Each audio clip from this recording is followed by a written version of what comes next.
What's going on, guys? It's Greg from East Coast Dyes, and welcome to the new ECD DNA tutorial. When we released it, we got a lot of feedback from you guys saying you wanted a pocket, how to string it. So here it is. This is what we call our testing pocket, but it's a pattern that we use to test new heads, to test mesh. And the reason we use it is because it's a really nice mid pocket. It's really consistent, really smooth, and it works for a lot of different people's playing styles. So we thought this would be a really good one to start with. The PLL season is obviously now in full swing, so we're going to be doing pro replicas as the season goes along. I know you guys really want a Connor Fields one, but we wanted to start you out with a really solid pocket that we recommend for pretty much everyone for the DNA. So for this pocket, you're going to know how to do our 9-diamond top string, a standard knot, a 1, and a 2. So the same basic knots we use for all our tutorials. You can check out our other videos that are specifically about those knots if you need a little refresher course on them. So now let's get into the sidewall pattern. So you're going to start with the top string was on the second sidewall hole. We're going to move down to the third and do what we call a loop start.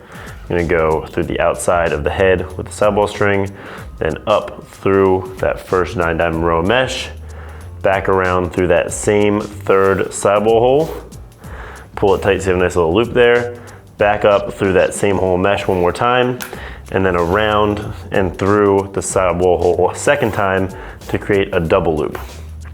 And then finally back up through that first hole of mesh. So that's what we call a loop start, 2 loops for extra security. Now you're gonna move on to that second diamond of mesh right there. So we're gonna skip 2 sidewall holes, 1, 2, and do a knot coming down here after skipping 2, up through the bottom of the mesh, back around through the string going the other way. So this is gonna create an overhand knot that's gonna pull that mesh down nice and tight.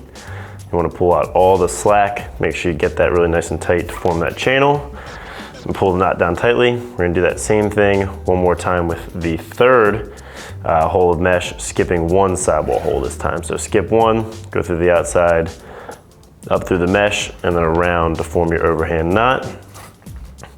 Pull it nice and tight to the inside of the head. And we're going to do that one more time with the 4th diamond of mesh, skipping 1 hole, doing our overhand knot, and that will complete pulling our channel down with those top 4 diamonds of mesh. So you'll see we've got this nice tight portion here, and we're gonna start to develop some pocket depth. So now we're gonna do what we call a 1. So this time up through the bottom of the mesh, pull that nice and tight, and then go through the outside of the sidewall hole and up through that loop. And that's gonna be your 1. Now we're gonna do a 2 to really make that pocket. So same thing, up through the bottom of the mesh. You're gonna do it one more time without going through the head, through the next diamond of mesh, pull those up towards each other to bunch up the mesh, and then through the next sidewall hole and around to finish up your 2. Then we're gonna do one more 1 without skipping any sidewall holes. Keep that mesh nice and bunched up toward the middle of the head, make a nice deep channeled pocket. Now we're gonna finish it off with 2 more 1s, skipping a sidewall hole between each to space it out toward the bottom of the head. So skip 1 hole there. And now to finish, we're gonna do a 1 where we're coming through the back of the mesh as opposed to the front, how we did before. Right through the second to last sidewall, pull it tight, and then we do a loop at the bottom there without going through any mesh, just to keep that tension off of the knot. So there you have it, you got your sidewalls strung. Now you need to do the bottom string. We do it on the next 9-diamond row, and you can really use whatever bottom string you like to use. Here you see we've got the double loops, but you could do a single loop. There's all kinds of crazy bottom string you guys can get into, but as long as it's on that 9-diamond row, the pocket's gonna stay in the placement we wanted and stay nice and legal. So there you've got a really nice mid pocket, a good channel. Shooting strings we would recommend would be 1 nylon, 1 straight, up on those 9-diamond rows, but you can mess around with that depending on how much or how little whip you want. So thanks for watching, guys. If you have any questions, leave them down in the comments. Be sure to answer anything you need to know about them.